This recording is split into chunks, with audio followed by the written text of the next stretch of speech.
Wizara ya Michezo ni mojawapo ya wizara ambazo zimekumbwa na madai ya kutowajibika kazini. Waziri wa Michezo Daktari Hassan Wario mapema mwaka huu aliahidi kurekebisha michezo nchini, lakini huku mwaka ukienda kukamilika ni mengi ambayo bado hayajarekebishwa.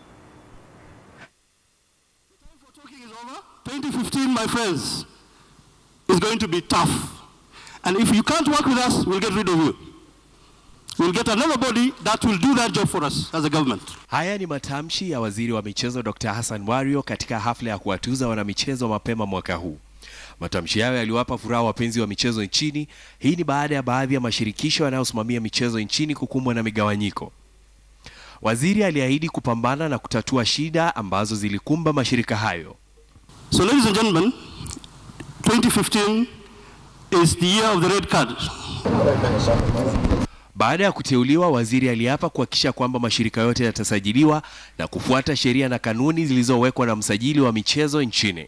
Waziri alionya kwamba mashirika ambayo yatasajiliwa yangekuwa si halali tena.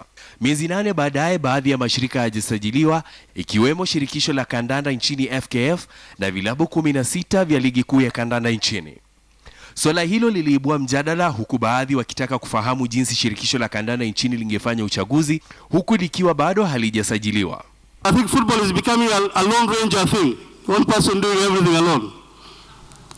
We are saying we are watching you, our patience in 2015 is gone.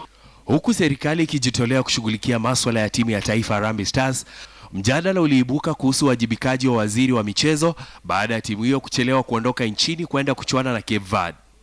We are seriously looking at taking over Harambee Stars and constituting a board that will manage the team and give it its respect in